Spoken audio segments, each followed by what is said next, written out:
Right, ఇక మనతో రాజకీయ విశ్లేషకులు పురుషోత్తం రెడ్డి గారు ఉన్నారు, వారితో మాట్లాడదాం. పురుషోత్తం రెడ్డి గారు, గుడ్ మార్నింగ్ అండి. సో మీరేం చెప్తారు పురుషోత్తం రెడ్డి గారు? ముఖ్యమంత్రి గారు ప్రతిపక్ష నేత మీద చేసినటువంటి కామెంట్స్ ఆర్గనైజ్డ్గా చేస్తూ ఉన్నారు. డబ్బులు ఇచ్చి మరి ప్రభుత్వాన్ని బదనాం చేయటమే వారి ప్రధాన కర్తవ్యంగా మారింది. తనని పవన్ కళ్యాణ్ని తిట్టిస్తూ ఉన్నారని చెప్పేసి మాట్లాడారు. రమణ గారు, అందరికీ నమస్కారం. బేసిక్ గా రెండు అంశాలు ప్రధానంగా చర్చనీయాంశం చేస్తున్నారు. ఒకటి, మాజీ ముఖ్యమంత్రి జగన్మోహన్ రెడ్డి గారు పెయిడ్ ఆర్టిస్టులు పెట్టి అధికార పార్టీ పైన, ముఖ్యంగా చంద్రబాబు గారి పైన, పవన్ కళ్యాణ్ గారి పైన దాడి చేయిస్తున్నారు అనేది ఒకటి. రావణ్ కేసు చుట్టూ నడుస్తుంది. మొదట రావణ్ కేసు చుట్టూ నడిస్తే, మనం చట్ట ప్రకారం ఎవరిపైనైనా సరే చర్యలు తీసుకునే అధికారం, బాధ్యత ప్రభుత్వం మీద ఉంటుంది. రావణ్ కావచ్చు, ఇంకొకరు కావచ్చు, వారు యూట్యూబ్లో చేసే వ్యాఖ్యలు, విశ్లేషణలు, విమర్శలు దాటి వ్యక్తిగత క్యారెక్టర్ ఆనందానికి పాల్పడిన, లేదా సమాజంలో విద్వేషాలు రావడానికి కారణమైన, అసౌకర్యమైన పరిస్థితులు వచ్చినా మనం ఖచ్చితంగా కేసులు పెట్టాలి, చట్టపరంగా చర్యలు తీసుకోవాలి. మనం ఎవరైనా సరే చట్టం ముందు అందరూ సమానులే, బియాండ్ లిమిట్స్ దాటకూడదు. ఇప్పుడు ఒక కోర్టు తీర్పు నేను ప్రస్తావిస్తాను. State of Telangana versus నల్లబాలు, దుర్గేశం Shashidhar Goud. ఈ విషయంలో 2/2/2026 సుప్రీంకోర్టు తీర్పునిచ్చింది. తెలంగాణలో ముఖ్యమంత్రి గారిని ఉద్దేశించి ఈ నల్లబాలు ఇట్లాంటి వాళ్ళు తీవ్రమైన వ్యాఖ్యలు చేసినారు. దీనికి నిరసనగా ఇప్పుడైతే రావణ్ పైన ఎట్టయితే రాష్ట్రంలో అన్ని పోలీస్ స్టేషన్లో కేసులు పెట్టారో, అట్లా తెలంగాణ అంతా అతని మీద కేసులు పెట్టారు, ముఖ్యమంత్రిని విమర్శించినందుకు. విమర్శ అంటే కొంచెం బిఆర్ లిమిట్స్ కూడా దాటారు అనుకోండి. పెట్టారు. పెట్టినప్పుడు సవాల్ చేస్తూ ఆ ఎఫ్ఐఆర్ రద్దు చేయాలని తెలంగాణ కోర్టుకు వెళ్ళడం, తెలంగాణ రద్దు చేయడం. దీనిపైన స్పెషల్ లీవ్ పిటిషన్ తెలంగాణ ప్రభుత్వం సుప్రీంకోర్టులో వేసింది. లోద్రా, రాష్ట్రంలో దేశంలోనే నెంబర్ 1 లాయర్గా పేరున్న లోద్రా గారు తెలంగాణ ప్రభుత్వం తరపున వాదించారు. దీంట్లో వారు చెప్పిన అంశాన్ని మనం పరిశీలిస్తే, హైకోర్టు జారీ చేసిన ఉత్తర్వుల ప్రకారం వారు ఏం చెప్తారంటే, సుప్రీంకోర్టు పరువు నష్టం వంటి ఆరోపణలపైన కేసు నమోదు చేయడానికి ముందు ఫిర్యాదు చేసిన వ్యక్తి నిజంగా చట్ట ప్రకారం బాధితుడా కాదా అనే విషయాన్ని పోలీసులు తప్పనిసరిగా పరిశీలించాలి. సంబంధం లేని మూడో వ్యక్తులు చేసిన ఫిర్యాదుల ఆధారంగా ఎఫ్ఐఆర్ నమోదు చేయరాదు. అంటే అర్థం ఏంటి?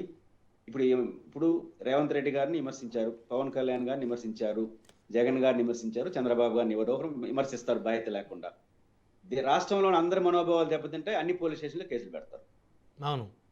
మీకు ఆర్జీవి ఒక కామెంట్ చేశాడు, కోర్టులోనే అడిగాడు జడ్జి గారిని, సార్ నేను 2 ఏళ్ల క్రితం ప్రభుత్వాన్ని విమర్శిస్తే, చంద్రబాబు గారిని విమర్శిస్తే, 2 ఏళ్ల తర్వాత ఒకేసారి 4-5 స్టేషన్ల దగ్గరలో పరిధిలో మనోభావాలు దెబ్బతీయడం ఏంటి అని. అంటే 2 ఏళ్ల ముందు చెప్పిన మాటలు 2 ఏళ్ల తర్వాత అధికారం మారిపోయిన తర్వాత వీళ్ళందరూ మనోభావాలు కేసులు పెడతారు. అంటే ఉద్దేశపూర్వక కేసుల్ని చేయకూడదని చెప్తూ తెలంగాణలో అన్ని ఎస్పీలకి ఆర్డర్స్ పాస్ చేయమని తెలంగాణ సుప్రీంకోర్టు. ఖచ్చితంగా ఎవరైతే బాధితులు ఉంటారో వాళ్ళే ఫిర్యాదు చేయాలి. వాళ్ళ పేరుతో, మనోభావాల పేరుతో రాష్ట్రం అంతా, దేశం అంతా కేసులు పెట్టి అన్ని తిట్టడం అంటే అతన్ని బెదిరించడం కోసం చేసి అతని హక్కులు హరించారు. ఇక్కడ చట్టపరంగా చర్య తీసుకోవడం వేరు, దీన్ని అసులుబాటుగా తీసుకొని కక్ష సాధింపులకు వెళ్ళడం వేరు అనేది సుప్రీంకోర్టు దాన్ని బైఫర్కేషన్ చేసింది. ఎక్కడ అమలు అవుతాను సుప్రీంకోర్టు మార్గదర్శకాలు? రావణ్ చేసిన తప్పును తప్పుగా చూడండి, చట్టపరంగా చర్య తీసుకోండి, ఎవరికి అభ్యంతరం లేదు. కానీ ఎట్లా దాన్ని చట్టపరంగా చర్య తీసుకోవడం కొన్ని పరిమితులు ఉన్నాయి కాబట్టి మనం 7 ఏళ్ల లోపు శిక్ష పడే కేసుల్లో నోటీసులు ఇచ్చేయాలి తప్ప అరెస్టులు చేయకూడదు. కాబట్టి కోపం ఉంది కాబట్టి ఒక 10-20 స్టేషన్లో నమోదు చేసేయడం, వరుసగా ఒక దాని తర్వాత బెయిల్ వచ్చిన తర్వాత తిప్పడం. అది తెలంగాణ హైకోర్టులో తీర్మానం మల్లన్న కేసులో జస్టిస్ లక్ష్మణ్ గారు ఇచ్చిన తీర్పు, మల్టిపుల్ స్టేషన్లో కేసులు నమోదైతే, ఏ కేసులో ఒక పోలీస్ స్టేషన్ పరిధిలో అతను అరెస్ట్ అయినా అక్కడే మల్టిపుల్ కేసులో నమోదైన కేసులని కలిసి విచారించి చట్ట ప్రకారం బెయిల్ ఇవ్వడం, అరెస్ట్ చేయడం చేయండి అని చెప్పింది. ఈ 2 ఎక్కడ అమలు కావట్లేదు ఆంధ్రప్రదేశ్లో. నిన్న హైకోర్టులో కూడా జోక్యం చేసుకుంటాను. నా పాయింట్ ఏంటంటే, తప్పు చేసిన వారిని శిక్షించండి, చట్ట ప్రకారం శిక్షించండి, ఏం అభ్యంతరం లేదు. అందుకు భిన్నంగా వ్యవహరిస్తే చాలా ప్రమాదకర పరిస్థితులు వస్తాయి. ఈరోజు మీరు చేశారు, అధికారం ఉందని, రేపు వాళ్ళు చేస్తే ఎక్కడికి దాటాలి? ఇది అభ్యంతరకరం. రెండోది, ఈ రావణ్ని చట్టపరంగా శిక్షించండి, నేను కూడా కోరుకుంటే అభ్యంతరం లేదు. కానీ అతను పోలీస్ స్టేషన్ ఉంటే అతను పోలీస్ స్టేషన్ పైకి పోవడం, ఈ కల్చర్ ఈరోజు మీరు పోలీస్ స్టేషన్ పైకి పోయినారు, రేపు వైసీపీలు వస్తారు, ఇళ్ళ మీదకి వస్తారు. దేన్ని ఆపుతాము? ఎక్కడికి వెళ్తుంది డెమోక్రసీ అనేది సీరియస్గా ప్రభుత్వ పార్టీలు ఆలోచించాలి. రెండోది, జగన్మోహన్ రెడ్డి గారు ఒక రకంగా పెయిడ్ ఆర్టిస్ట్ అనే కదా దాని అర్థం, డబ్బులు ఇచ్చి తిట్టిస్తున్నారు అని. ఉదాహరణకి ఇప్పుడు ఏలూరు ప్రాంతంలో శ్రవణ్ గారు, రావణ్ గారు, ఇంకా కొంతమంది కొన్ని పరుష పదజాలాలు వాడారు. దానికి వారు చెప్పే పదం ఏంటంటే గతంలో మీరు ఆడారు కదా. జస్టిఫికేషన్ ఏంటంటే గతంలో మీరు ఆడారు కాబట్టి అదే విషయం మీకు చెప్తున్నాము అని. పాయింట్ ఏంటంటే ఇప్పుడు శ్రవణ్ గారు, రావణ్, ఇంకొకరు వైసీపీ డబ్బులు ఇచ్చారని మీరు భావిస్తే, గతంలో ఇదే శ్రవణ్ గారు వైసీపీ ప్రభుత్వం మీద విమర్శలు చేశారు కదా, అప్పుడు మీరు డబ్బులు ఇచ్చారా ఆయనకి? ఒప్పుకోవాలిగా. ఇప్పుడు వైసీపీ వాళ్ళు శ్రవణ్ గారికి డబ్బులు ఇచ్చేట్టుగా అంటే, గతంలో శ్రవణ్ గారు 5 ఏళ్ల పాటు వైసీపీని విమర్శించాడు మా ప్రధాన ఛానల్లో కూర్చొని. మరి అప్పుడు మనం డబ్బులు ఇచ్చినట్టు ఒప్పుకుంటే ఇప్పుడు వాళ్ళని కూడా నిందించవచ్చు. కాబట్టి విమర్శించే వాళ్ళని, లిమిట్స్ దాటిన వాళ్ళని చట్టపరంగా చర్య తీసుకోవడం, ప్రతి విమర్శ చేయడం, సమాధానం చెప్పడం చేయాలి తప్ప వాటికి ఏమి లేకుండా వాళ్ళు డబ్బులు ఇచ్చినారు, వీళ్ళు డబ్బులు ఇచ్చారని మాట్లాడితే గతంలో మనం కూడా ఇచ్చినట్టుగా ఒప్పుకోవాల్సి వస్తుంది. ఇది మొదటి అంశం. రెండో విషయం, ప్రధానంగా మీరు ఇంట్రడక్షన్లో చెప్పారు, బడ్డీ కొట్టు పెట్టుకోవడానికి కూడా ఎమ్మెల్యే అనుమతి లేకుండా జరగట్లేదు. అంటే చాలా తీవ్రమైన స్థితికి ఎమ్మెల్యేల ప్రవర్తన వెళ్ళిందని యాజ్ ఏ జర్నలిస్ట్ గా మీరు చెప్పారు. మీకైతే జగన్ గారు డబ్బు ఇచ్చుంటారు కదా, మిగతా వాళ్ళకి ఇచ్చుంటే వచ్చాము. మరి మీరు ఎందుకు చెప్పినారంటే అనేక కంప్లైంట్స్ విని చూసి జర్నలిస్ట్ గా మీకు ఒక సమాచారం ఉంటుంది కదా, రాష్ట్రంలో విలేకరులు ఉంటారు, మాకే ఒక ప్రాంతంలో ఉండే వాళ్ళకి మాకే అన్ని తెలిస్తే మీకు రాష్ట్రం అంతా పరిశీలించే వాళ్ళకి ఇంకా ఎక్కువ సమాచారం ఉంటుంది. అంటే సమస్య చెప్తున్నప్పుడు ఆ సమస్యను తప్పుపట్టడం, ఆ సమస్యకు సమాధానం చెప్పడం లేనప్పుడు ప్రభుత్వాలు ఎవరు అధికారులు చేసే మొదటి పని ఏంటంటే వాడి క్యారెక్టర్ని అసర్చ్ చేయడం.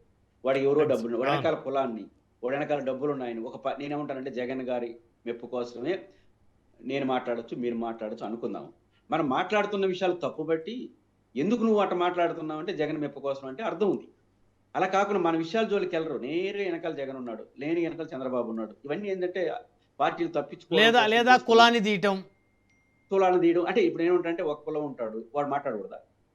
ఇంకొక కులం ఉంటాడు, ఇంకొకరు మాట్లాడకూడదు. అదే జగన్ గారి అభిమాని మాట్లాడతాడు అనుకుందాం ప్రభుత్వానికి వ్యతిరేకంగా. మాట్లాడుతున్న విషయం కరెక్ట్ కాదు చెప్పాలి ఫస్ట్. తప్పు బట్టి ఈ తప్పుడు మాటలు ఎందుకు మాట్లాడుతున్నాడంటే పలానాడు ఇంట్రెస్ట్ కోసం మాట్లాడుతున్నాడు అంటే దానికి రీజన్ ఉంటుంది, దాన్ని అర్థం చేసుకోవాలి. 90% అటాకింగ్ క్యాస్ట్ పార్టీలు చేయడం వల్ల ఏమవుతుంది, తప్పించుకునే ద్వారా సమాధానం లేనప్పుడు రాజకీయ పార్టీలు చేసే మొదటి పని ఏంటంటే ఇష్యూకి పోకుండా ఏరే విషయాలు డైవర్ట్ చేసే ప్రయత్నం చేయడం. రెండోది, రాష్ట్రంలో సమస్యలు ఉన్న మాట నిజం. ఇప్పుడు తిట్టుతున్న వాళ్ళు ఎవరు? ఇప్పుడు ముఖ్యమంత్రి గారు జగన్మోహన్ రెడ్డి గారు డబ్బులు ఇచ్చి చేయిస్తున్నాడు అంటున్నారు. నేనేమంటానంటే డబ్బులు ఇస్తే ఒక 4 పేర్లు చెప్పొచ్చు కదా, పేర్లు చెప్తే అసలు విషయాలు బయటకు వస్తాయి. ఇప్పుడు ఈ రావణ్ అనేటువంటి వ్యక్తికి వైసీపీ సపోర్ట్ చేస్తుంది, బ్యాక్ ఎండ్ ఫైనాన్షియల్ సపోర్ట్ అనేది చాలా మంది ఆరోపణ చేస్తున్నారు. శ్రవణ్ గారికి, రావణ్ గారికి శ్రవణ్ గారిని ఎవరు అనలేదు. ఆయనకి జగన్ గారి దగ్గర డబ్బులు తీసుకొని మాట్లాడాల్సిన అవసరం ఏంది? ఆయన ఒక అడ్వకేట్, కేసులు చేస్తే బోలే డబ్బులు వస్తాయి ఆయనకి. సో ఆయన గురించి ఎవరు మాట్లాడట్లేదు, రావణ్ గురించే మాట్లాడుతున్నారు. రావణ్ లాంటి వాళ్ళని, తర్వాత కొంతమంది కేవీఆర్ అనేటువంటి వ్యక్తిని జగన్ గారు పిలిపించుకొని కలవటం, మాట్లాడటం. బ్రహ్మనాయుడు గారు నాగేశ్వర్ కూడా డబ్బులు ఇచ్చారని రాసినారు, చూడలేదా మీరు?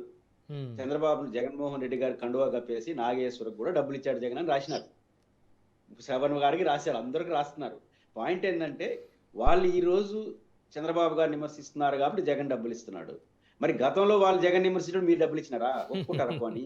ఇది నా పాయింట్. కానీ రావణ్ విషయంలో అదే సిద్ధాంతం. రావణ్ శృతి మించి మాట్లాడినాడు కాబట్టి వైసీపీ వాళ్ళు డబ్బులు ఇచ్చారు. గతంలో తెలుగుదేశం పార్టీ ప్రతిపక్షంలో శృతి మించి మాట్లాడిన వాళ్ళ పేర్లు చెప్పడం నాకు ఇష్టం లేదు, అంత గొప్ప వాళ్ళు కాదు. వాళ్ళకి డబ్బులు ఊరు ఇచ్చినట్టు జగన్ గారికి వ్యతిరేకంగా శృతి మించి మాట్లాడలేదా ముఖ్యమంత్రిగా ఉన్నప్పుడు కొంతమంది? కాబట్టి ఈ పేర్లు చెప్పండి, గతంలో మీరేం చేశారో చెప్పండి, ఇప్పుడు వాళ్ళు ఏం చేశారో చెప్పండి. కాబట్టి ప్రభుత్వం ప్రతిపక్షాన్ని నుంచి వస్తున్న విమర్శలకు సమాధానం చెప్పాలి తప్ప ప్రతి ఆరోపణలు చేయండి అంతే తప్ప దీన్ని డైరెక్ట్గా గొడ్డల పార్టీ లేకపోతే ఈ డబ్బులు ఇచ్చేసినారు, ఫ్యాక్షన్ రాజకీయాలు నేసేస్తున్నారు. నేనేమంటానంటే ఫ్యాక్షన్ రాజకీయాలు వాళ్ళు చేస్తుంటే మనం ఏం చేస్తున్నాం? అధికార పార్టీలో అధికారంలో ఉన్న వాళ్ళు ఫ్యాక్షన్ రాజకీయాలు ప్రతిపక్షం చేయడమా? చేస్తే అణిచివేయలేకపోతారు. ఒక్క ఫ్యాక్షన్ రాజకీయం, రాయలసీమ ఫ్యాక్షన్ అంటే మరి మా ప్రాంతం గుర్తు వస్తుంది కాబట్టి రాయలసీమ ప్రాంతం ఫ్యాక్షన్ ఏరియా అనే ఒక ముద్ర ఉంది కదా.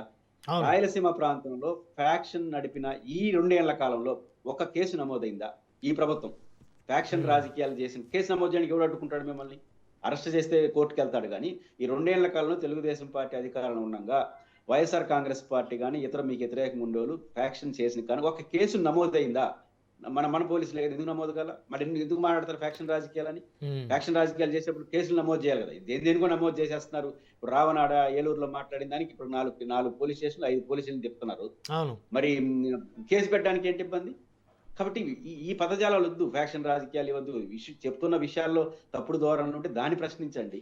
రైట్ అంటే ఆ రైట్. రకంగా ప్రభుత్వం కూడా కంక్లూజన్ వ్యవహరిస్తుంది. కంక్లూజన్ ప్రభుత్వం ఒకటి నేను చెప్పదలుచుకుంది, ప్రభుత్వం ఎన్ని ఎక్కువ కేసులు ఇట్లాంటివి పెడితే చట్టపరంగా వ్యవహరించకుండా బియాండ్ లిమిట్స్ వాళ్ళు దాటినట్టు, వ్యక్తులు దాటినట్టు మీరు కూడా దాటితే ప్రమాదం వస్తుంది. మొదటి అంశం. రెండోది, సోషల్ మీడియాలో వస్తున్నటువంటి ఇట్లాంటి వాటిని కట్టడి చేసే పేరుతో దానికి ఆంక్షలు విధిస్తే వాళ్ళందరికీ నేను అడిగే ప్రశ్న, ప్రధాన మీడియా చేస్తున్న విధ్వంసం అంట. నేను ప్రధాన మీడియా 7 గంటల నుంచి 9-10 గంటల వరకు మీడియా డిబేట్లు, వాళ్ళే లాయర్లు, వాళ్ళే జడ్జిలు, అసలు చెప్పినా అసలు జగన్మోహన్ రెడ్డి ఓకే. ఇంకా రాకూడదట. ఓకే, ఇక డెప్త్కి వెళ్ళొద్దు పురుషోత్తం రెడ్డి గారు. కొంత చెప్పారు కదా, రానున్న రోజుల్లో డెప్త్కి వెళ్ళి మాట్లాడుదురు. దయచేసి ఆగండి.